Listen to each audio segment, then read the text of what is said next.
And we're live. We're our lives. Technical difficulties. Man. That's interesting. Yeah. I had to recreate a scene, but I don't know. It's okay. Problem solved. Yep. Nah, I've been wanting to. I had a friend of mine talking to me about OBS, and I was like, not today.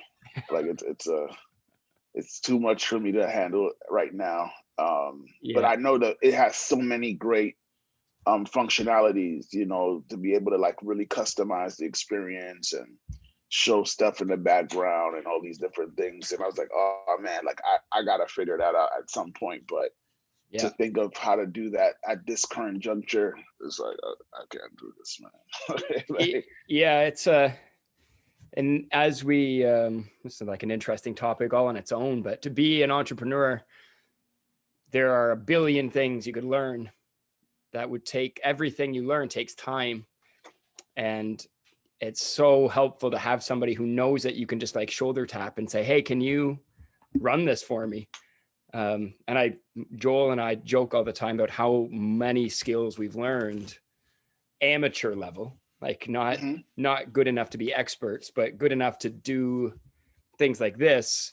But how much time has been spent? It's like, I think of it more recently when it comes to social media and marketing, because it's such a huge part of all business. And it's the part I least like the most, or I like the least, maybe that makes more sense. And I've spent some time learning things and I know a little bit about what to do, but to be frank, I'd rather find somebody who likes to do it and pay them part-time hours and say, here's my strategy. Let's sit down together, figure out what we're going to sell, who the audience is. And like, you just go ahead and do it.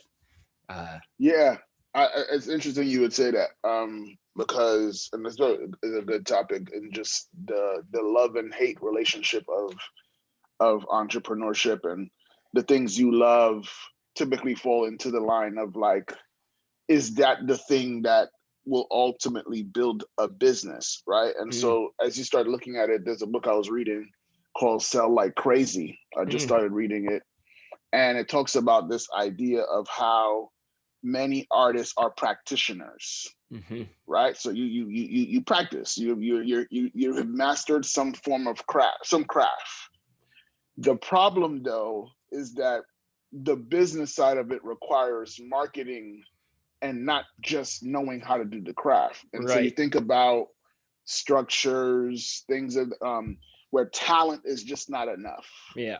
Right. It's like the art and then the business of art, whatever the art is. And so when you think about like the marketing and it's like, okay, well, let me offset this to someone else to take over because I get it's important, but it's not something that's in my zone of genius, right? Or one that I would like to develop to the level of genius.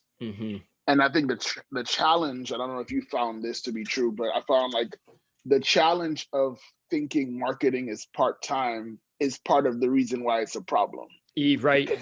Because it's all the time. Yeah. Right. Like, and so it's hard to like find something that is so important to put it onto somebody else to do, but then ask them to go and look at it through the lens of a part-time thing. Right. And I think that's where I've seen things go problematic, because I actually love the marketing stuff. Right. The art of it is the stuff that is the work that I don't necessarily care to do. The marketing part I like.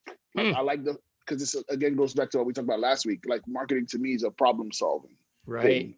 So for me, I just go into that lens of, okay, well, what's the problem? Well, no one knows that I exist. Well, okay, let's figure out who is it that you want to know that you exist, and where do they hang out, and what things can we create to, for lack of a better term, what pieces of cheese can we create so that we can attract the mice? Yeah.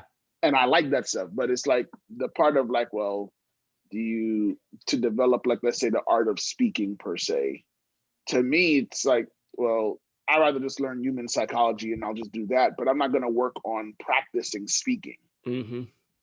Like for me, that's not the thing that I want to geek out on. I want to geek out on, what patterns that I see in the marketplace that could be replicated in another place. Like that's the stuff that I'm like, oh snap, like this person did what? oh, okay, I want to do that, to speaking. Mm-hmm. But it's never like speaking itself is what I'm working on. It's more of how to position the speaking that I do to become something. Yeah, yeah. I feel that, and maybe you should be the guy I hire, because it's like that's 100%. I'd rather do the speaking. I'd rather write the show and the blogs and the stuff, and like posting on social media gives me so much anxiety. It fills me up with, and I try to my goal is to make a better plan and like kind of batch it, get it all out at once. But then I feel a little bit like I'm phoning it in because I'm not super responsive that way.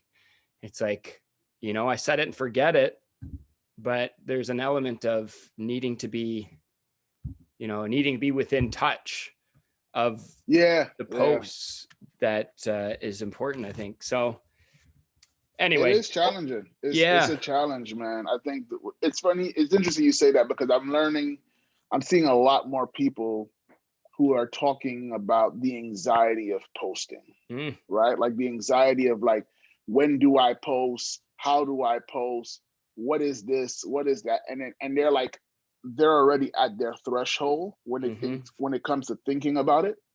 And so what happens is any little added on thing just makes the whole thing tumble. So if I say to someone who's like, okay, you say for me to post on social media, cool. So they post on social media, and they post on Facebook whatever they posted on Instagram, exactly the same way, right? And then you tell them Instagram having 30 hashtags makes sense in your posts somewhere. Facebook, it looks too busy and ugly to have 30 hashtags in your posts.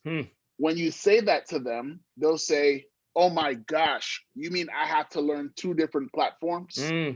And it's like, and then you tell them, well, the hashtag shouldn't be in the caption. It should be in the first comment of the Instagram post, so that you can keep it clean. And it's like, nah, this is just too much for me. I don't want to do it, right? Yeah. And so I could see where it becomes problematic. And it's interesting because one of the things I wanted to talk about today was just like,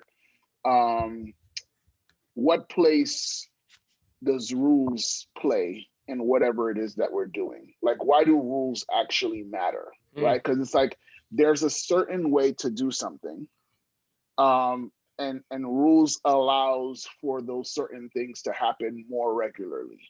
However, we don't like rules. It's like, I don't like them. I try to find ways to get around them as much as I possibly can. But I think that there's still value in them, and running away from them always doesn't lead to efficiency or joy or whatever the terminology might be of comfort, that you could think of. So yeah, I don't know, man. I think the marketing stuff is so interesting to me. And I think that is actually why most people fail in the entrepreneurial space, is just because they were just the best thing that no one ever heard of. Oh yeah, I agree.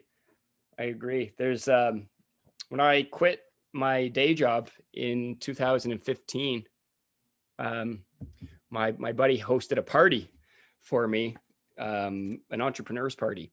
And it was like anybody a bunch of people were invited who have started their own business at one point or another. And a little journal got passed around, and people were invited to share a piece of advice for somebody going into the entrepreneurial world.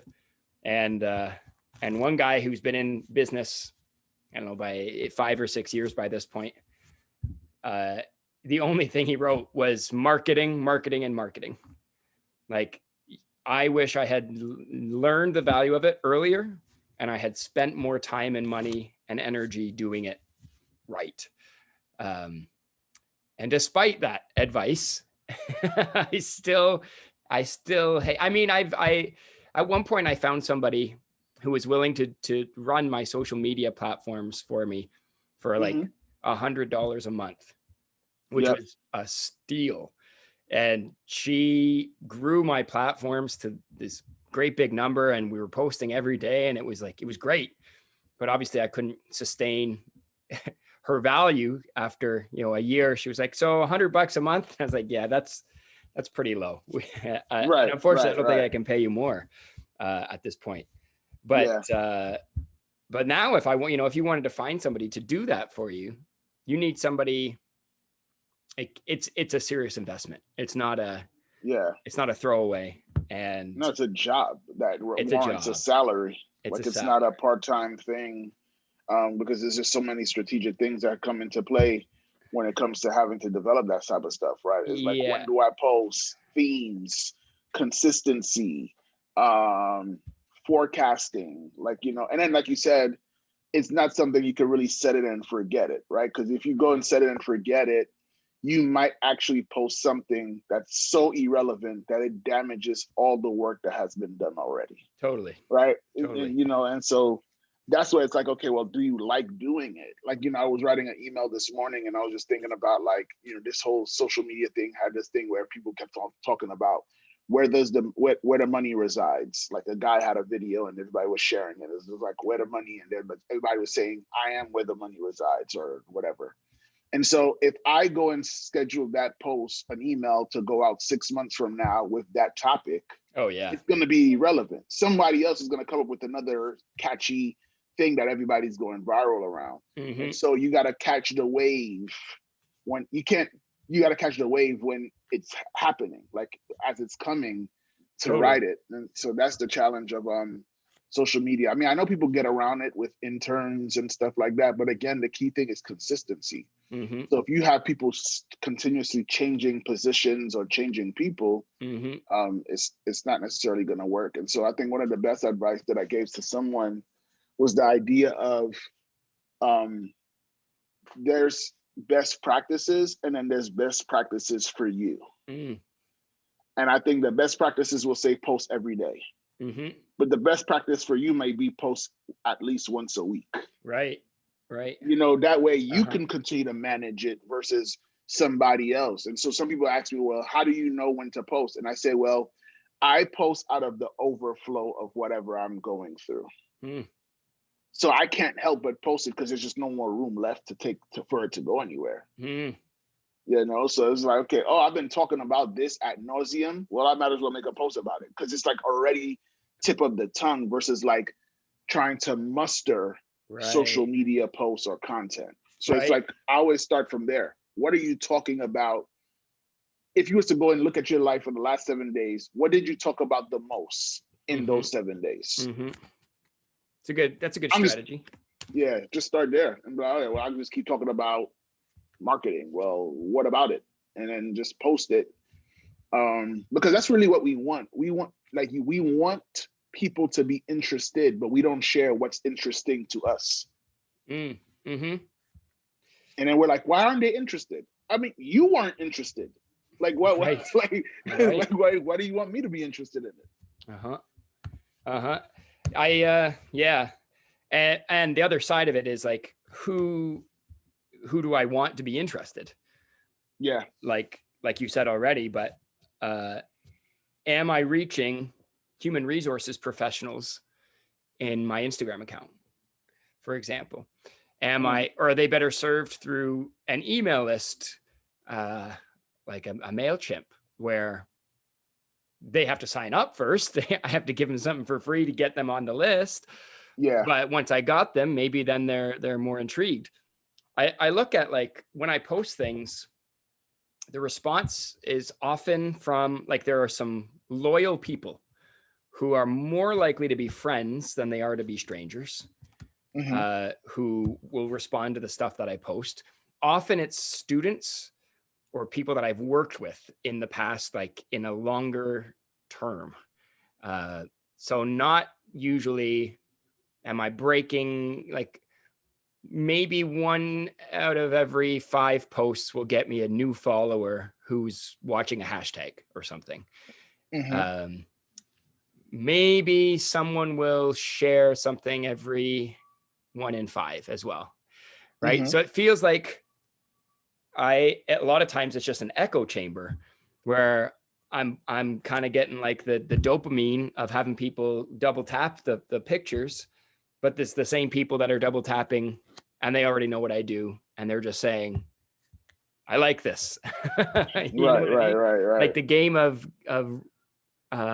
exposing or sharing the stuff of value is the real challenge. And I haven't done any ads either yet, right? Like that's a whole other place. If I want to get new people, that's where I need to go, is Yeah, probably into the ad space.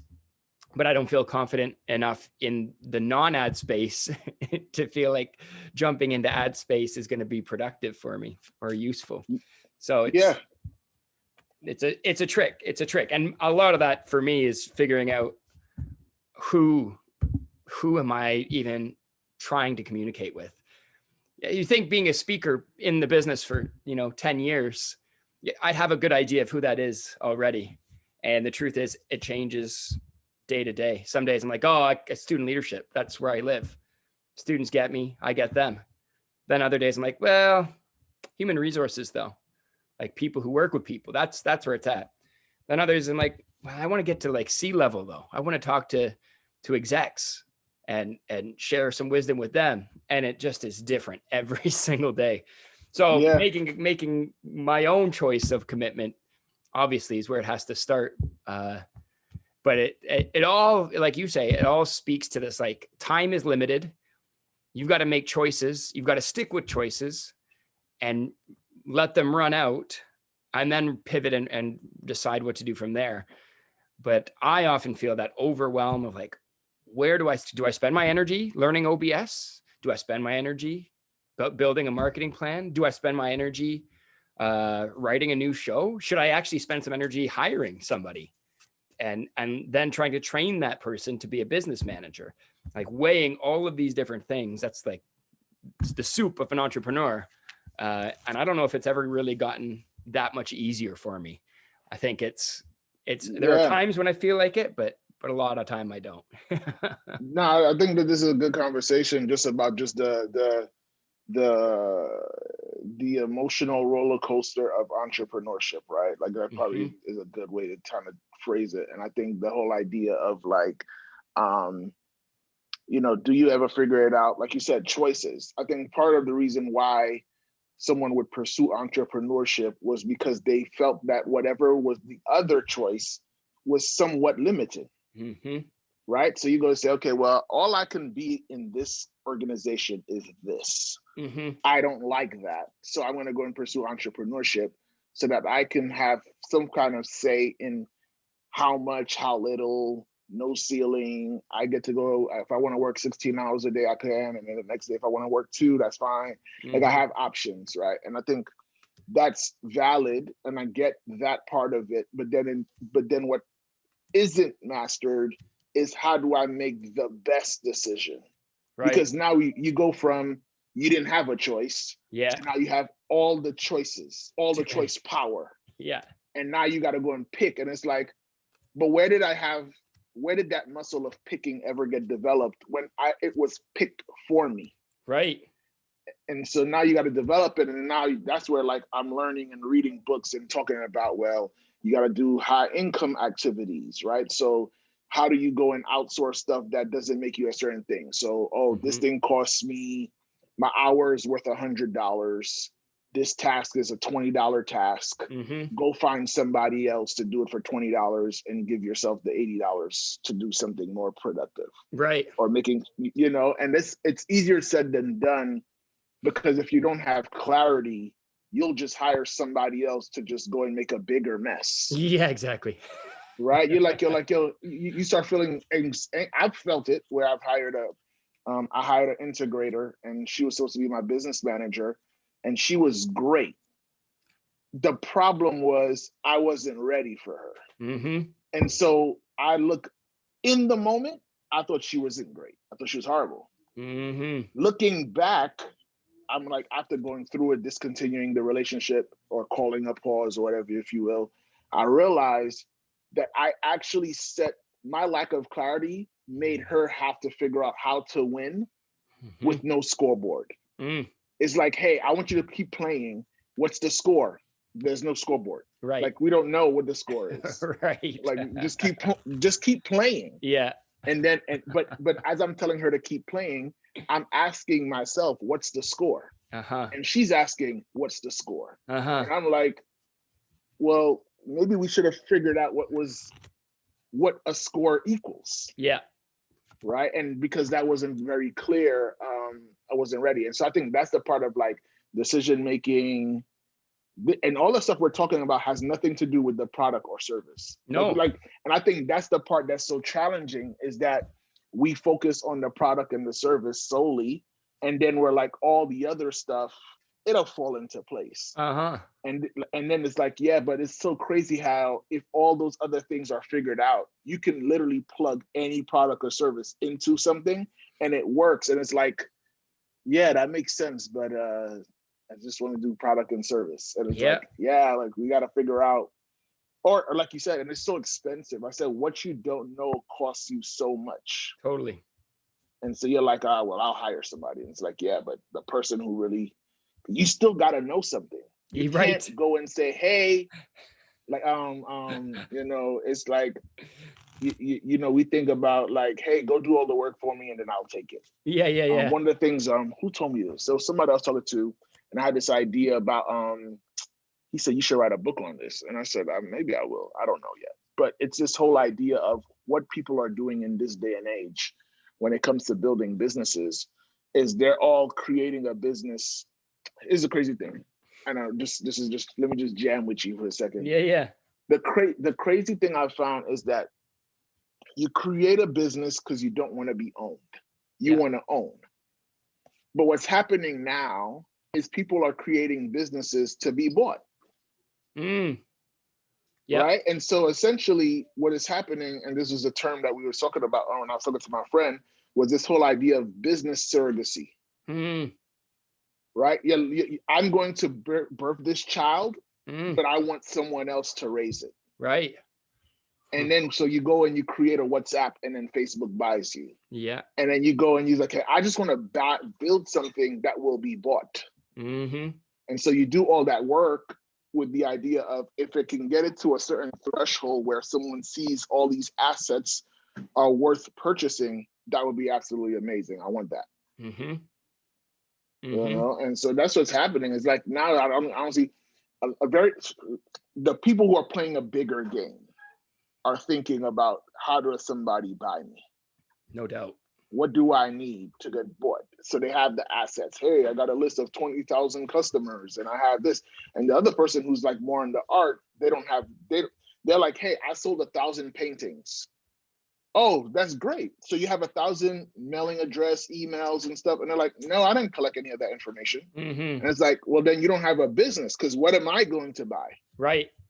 I can't buy your results. Right. And so that's the part of it where you start to see the structure of business. And again, as I'm learning it, I'm like, wow, like this stuff is so much bigger than what you think. And now I understand why there's such a high rate of failure and why businesses go out of business. And if I'm honest, like a lot of us go into business and we're surviving. We're not, and I'm not saying survive. You could survive and still be okay and be well. Yeah. But I mean, like, you're also not that far away from not being well. Oh, 100%. 100%. Yeah. I just thinking about this now, my like pandemic hit, my business went upside down, reestablished a little bit. And then November came, business was in panic mode. And then a bunch of things came along. So now January through May, I'm pretty good. Actually, I'm in the best shape I've been in a long time.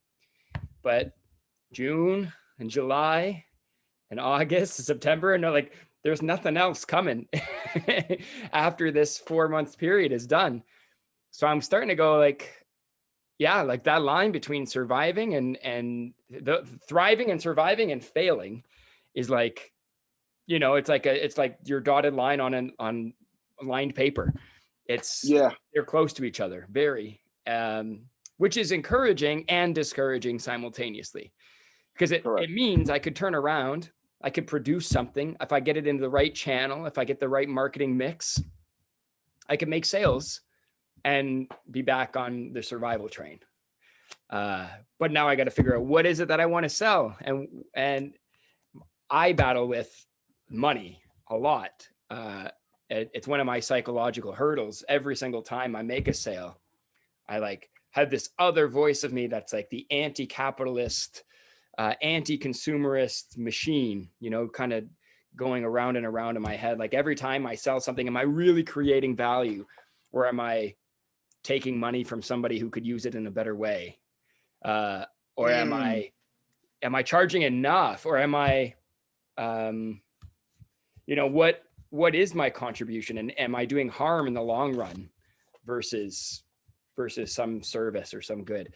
And just a little bit of that voice gives me some little resistance that makes every act of selling arduous, anxious, full of anxiety, just like a little bit, but it's enough that it's not a downward slope, right? It's not, it doesn't flow easily. Yeah.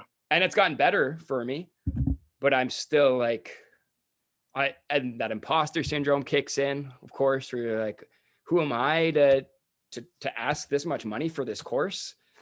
But then the other side of the coin is like, if you don't ask enough money for that course, you're not giving any value to anybody, because they got to pay that much money in order for them to even feel like there is value for it. Yeah. You know, it's like, so I battle with that constantly. And I'm teaching a business course right now. This week we're talking about marketing. This is our, like, you know, That's marketing crazy. is the blood of a business. And I've got lots of experience doing it, lots of experience failing at it, and lots of little successes, but I still don't feel like I know at all what I'm doing. And Got it. yeah, maybe that's reassuring, yeah. maybe not. No, I think it's an important, it's a tough one, man. I think that whole idea of the value am I providing, could somebody be spending money better? And it's like, there's a saying that says, don't put your hand in somebody else's pocket or wallet. And what they really are saying is that it's not my job to tell you what you thought that dollar was worth. Right? If they gave it to you, they made it. Like you don't have to feel the whole buyer's remorse. Oh my gosh. Like, you know, yeah, I'm ripping them off, or haha, got one over on them. Yeah. So I think it's crazy how the people who feel like they got one over on them sell with no remorse. Like they don't have no issue of like, I don't care if I'm ripping you off. Yeah. And then the people who have something of value are all the ones asking the questions of, but is it valuable? And it's always like that thing. It's like the person who commits the crime doesn't see anything wrong with it.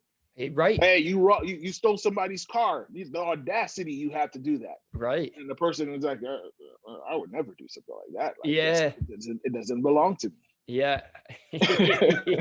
That's so true. That's so true. It's just a conversation I have to have every time, every program. Like I'm selling this program right now to some students in Egypt.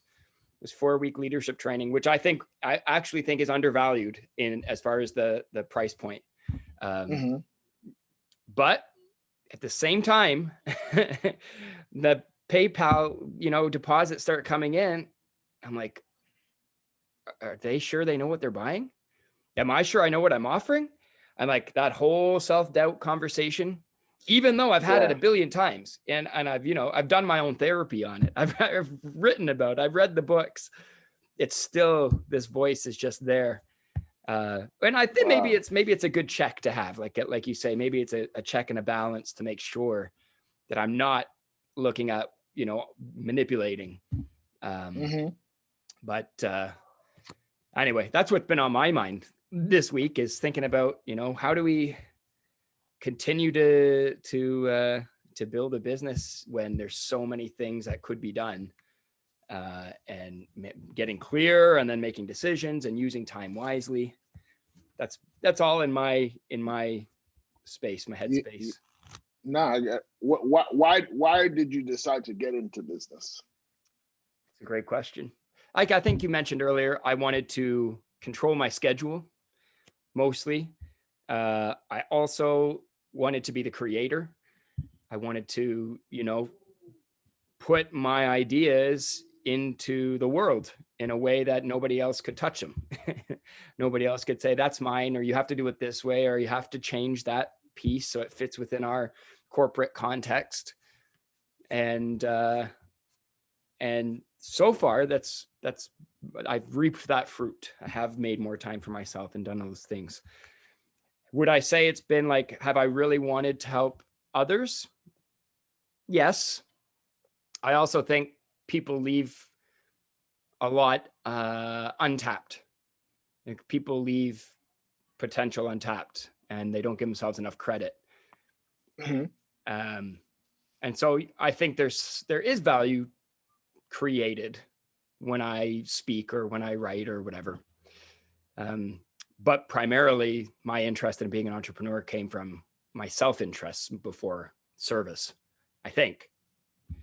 Maybe No, that's a good thing to admit. I think that's number one. I think we're in a space where we're like, I just want to serve, and it's like, okay, well then do you matter, right? So I think that it almost is like you feel like you're wrong for saying, right. Well, I did it selfishly for me. Like I wanted my schedule to be a certain way, right. And then I found out that what I was doing, I found the lane of service, but I didn't start there, right.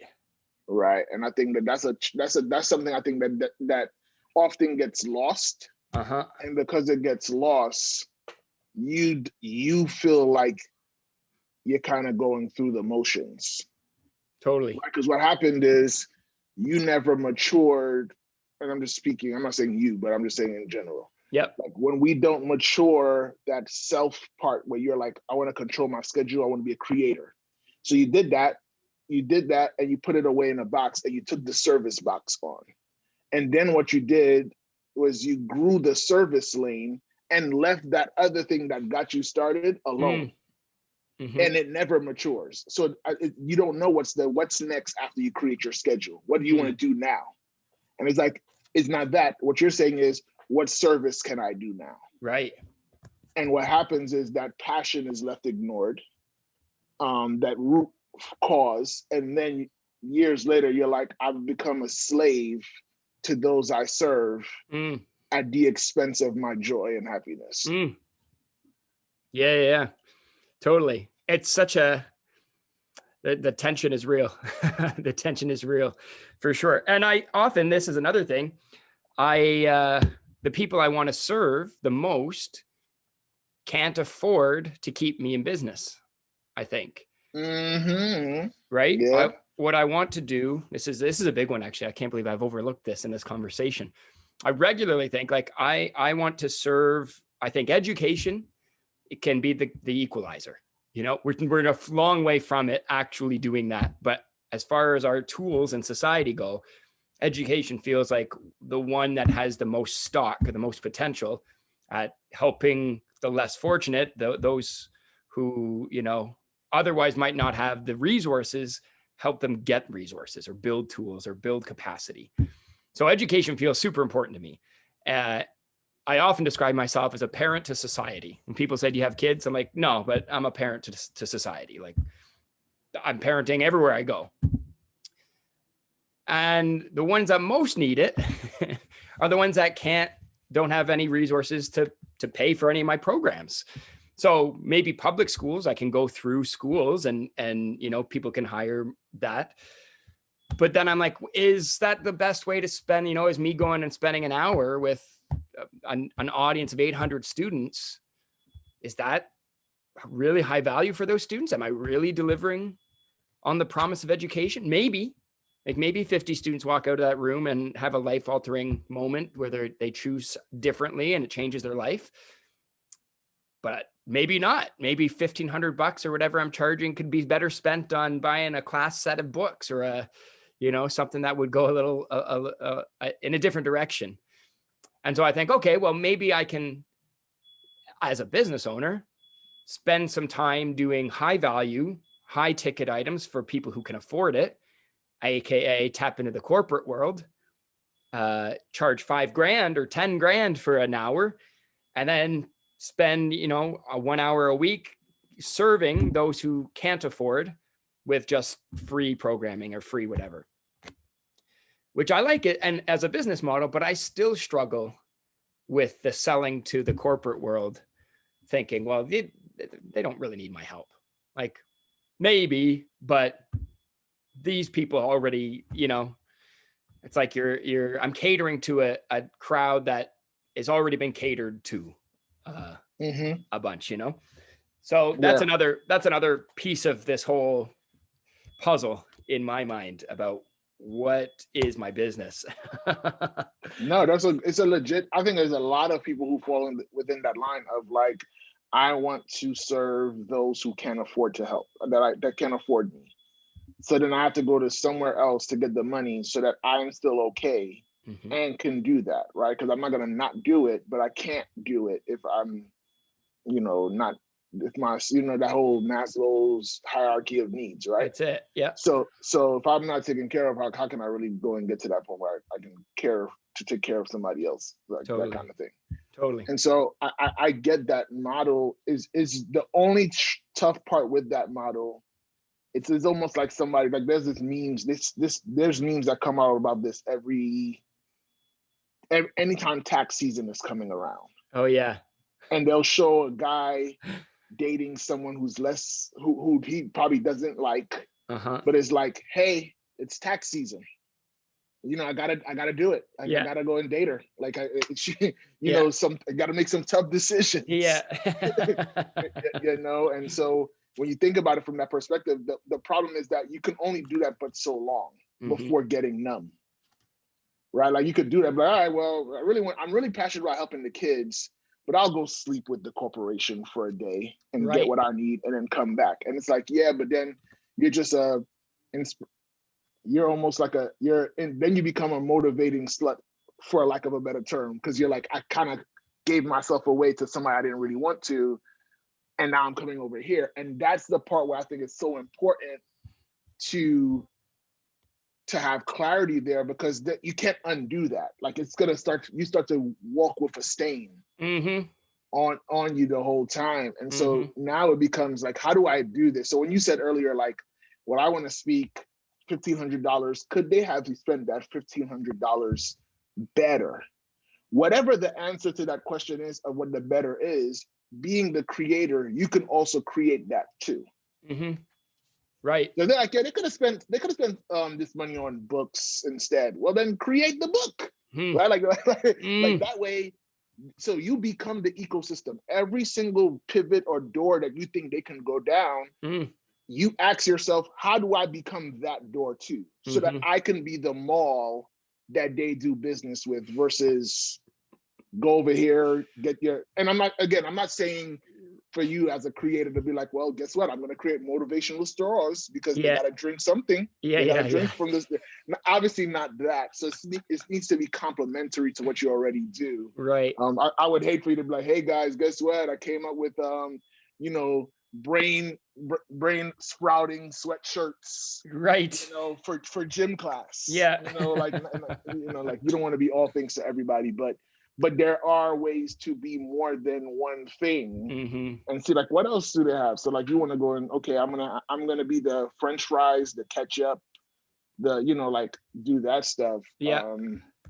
I think that's the thing that is I've been talking a lot more about. I had a person who hit me up the other day, and she was talking to me about investing in something like, oh well, if I spend $5,000 having somebody help me write my book, how do I get that $5,000 back? I would hate to have $5,000 books sitting in my house, reminding me that I didn't make no money back. And as I was talking to her, it hit me. It didn't hit me while I was talking to her, but afterwards I realized the issue with someone thinking that the book sales is happening. Oh, I need to sell $5,000 worth of books so that I can get the $5,000 back, is that they don't understand. Again, it goes back to what I was saying earlier of the craft versus the business. So a book, we say, well, I made $5,000 from book sales. What we miss is how many sales did you make because of the book? Not from the book, like literally apples to apples book sales. Yeah. But when you think about, if I made $10 a book and I would have to sell 500 copies of a book to get the 5,000 back. Yeah. However, the average speaking engagement could get you $1,000, for example, and instead of 500 books, you just need 5 yeses to break even. And so when you start to see the business of it, it changes. When you start, and this is why I'm so big on like studying patterns.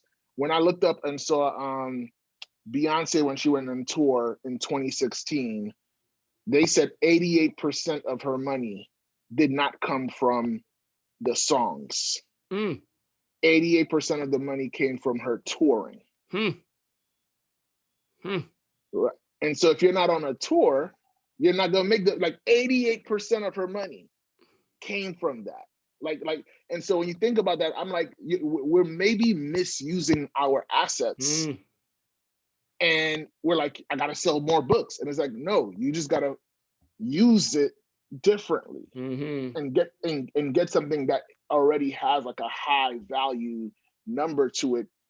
When you get that one yes is 1,000 versus, oh my gosh, $10 for one yes with a book.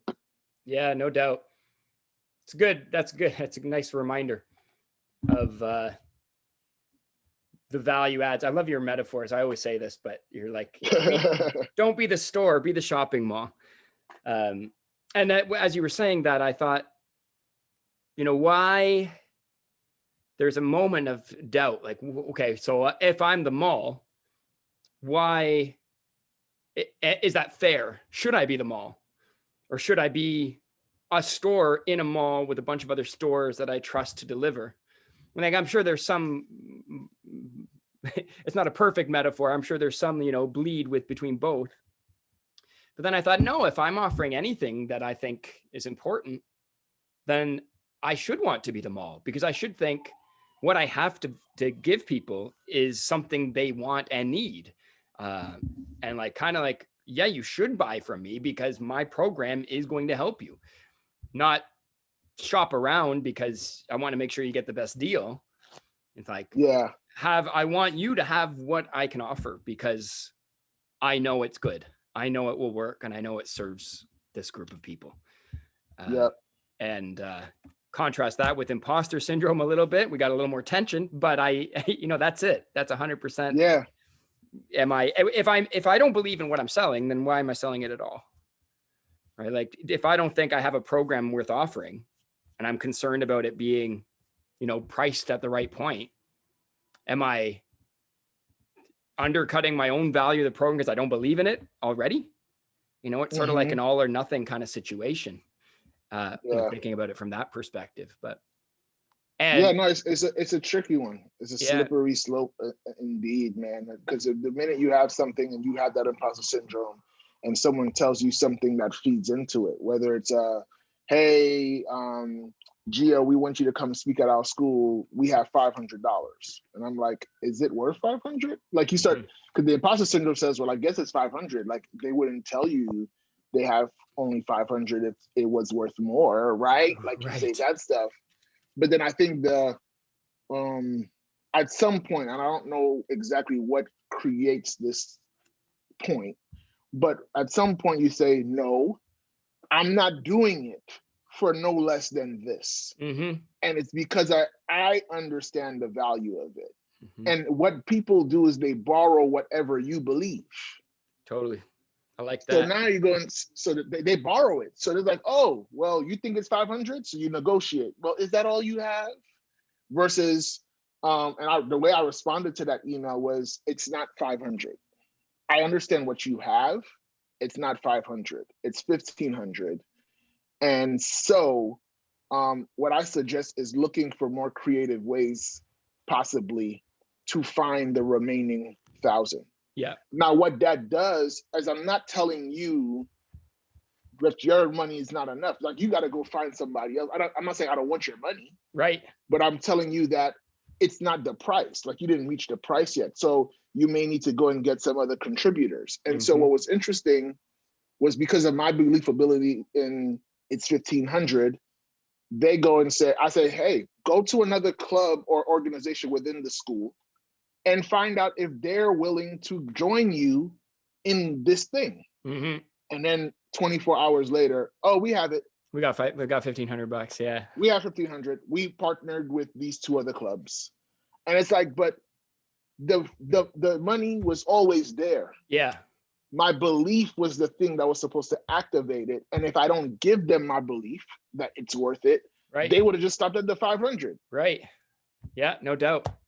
No doubt. It's such a fun game, eh? And I think that's how we used to do things. That was my safety net in the beginning of sales, actually, was like, you set your fee, and the conversation always goes like this. Somebody calls, hey, we want to hire you for a speaker. What's your fee? I say, first of all, why did you choose me? What is it you think I can deliver on? Because I'm not going to tell you my fee until I know what it is you value. If this isn't a good fit, we can walk away right now. So then they say, oh, we want this, this, and this, and this is the problem we're experiencing. I said, I think I have a solution for you. I can offer you a program. My regular fee is X dollars. With that said, I know lots of times organizations and schools don't always have that kind of budget. So why don't you tell me what you have to work with?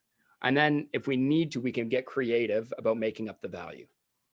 And what that did for me was gave me permission to state unequivocally what I wanted, but also gave me permission to come from there, and like a lot of leeway to say no at any point if I wanted to.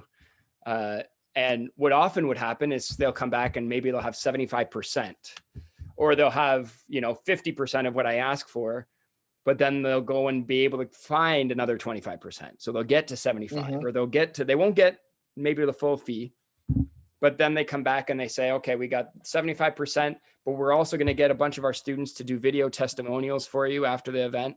We're going to try and get a newspaper on hand to cover the story of you coming to the school, or whatever that might be.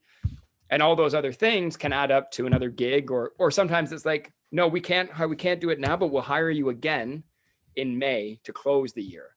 And we'll give you the same amount then as we can now. So it becomes more than my fee, but less than 2 gigs, and I get goodwill points, et cetera, et cetera. It was a really nice strategy. It works. And I like that it gives me that space to play with. But also, there's a time when you have to say, like you said, no. Like, I'm sorry, I can't undervalue the program. If it's a good fit, I will always try to find a way to do it. But also, if it doesn't feel like a good fit, that's an easy, like, I'll do it if you want to pay. But if you don't have the money to pay, then sorry, not this time. So how do you make decisions on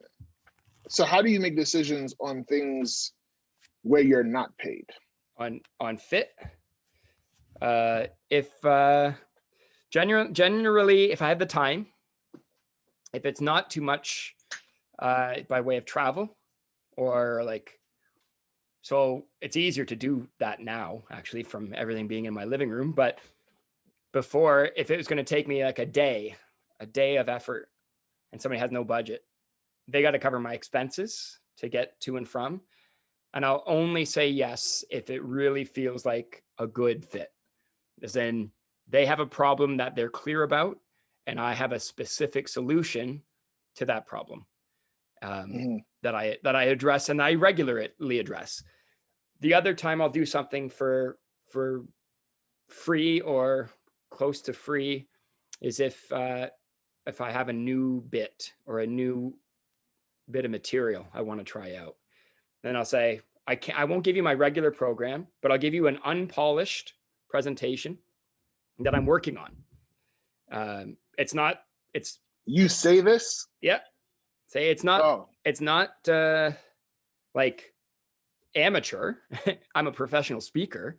The material is a bit new. I'm still finding, some of the funny points. It's just not as tight as my A level stuff. But for a budget of $0, I'm happy to come in and have a test audience, and I'll still help you dealing with this thing you're looking for.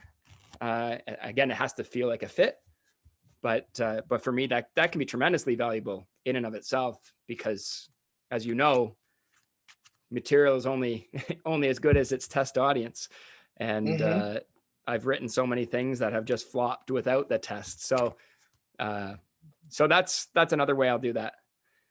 I had I was invited to do a gig for a school fundraiser, an elementary school, private school fundraiser. A parent in the association sends an email. Hey, we're doing this thing on February 28th. We're looking for a magic show for our families. Can you do it? And I wrote back and I said, a few questions. One, who's the audience? Is it teachers, parents, kids, everyone? Let me know who and how many. Two, how long of a show are you looking for? Three, do you have a budget? Mm-hmm. Which, as you know, notoriously, people who have doing fundraisers, if they're not professional fundraisers, they don't have budgets for entertainment, which is such a shortcoming. If you are a fundraiser out there, make a budget for your entertainment. It's going to make you more money in the long run. I promise you. But anyhow, so she writes back, it's, for about 200 people, families, parents, children, all people in between. We're looking for 40 to 50 minutes. And no, we don't have a budget. And I said, it's tempting because I do want to write a magic show there's a challenge aspect to this. I don't have a family-friendly show right now that I do on Zoom. All my magic shows are live in-person performances. So I would have to write something brand new, which I welcome that challenge sometimes. But also, I'm teaching this course at McMaster right now. I've got this other program, this leadership program I'm developing. I've got like these other things in the fire. So is it worth my time to write this show now? No. Not without something going in my pocket for this time. And then I have another bunch of people I can say, but I know somebody who might. I don't know if he will do it for free, but he's a kids performer. He's great, super friendly. Check him out, and try to help him solve the problem still. But if it's going to take up a bunch of my time, that's key. No, I'm glad you shared that. I mean, I think I found myself in those spaces sometimes where it's like, hey, you affirm my talent, which is great. It's good boost to the ego. However, and then my brain already likes problem solving. So like, I like that stuff. Oh, snap, I could help solve a problem. But the big part of what you just said is the key is how much time it's going to take for me to do it. And I don't want to always keep creating new bits. So I think there's a difference of I want this bit or see this bit becoming something. Right. But when it's such a unique bit that doesn't have any transferable stuff, it's like, why am I doing this? I hate the emotion of why the heck am I doing this? Yeah. like I don't have to. The ego boost is only going to last like 5 minutes. Like the minute I'm done, I'm going to say that was great. And then I'm going to be like, okay, it didn't do anything.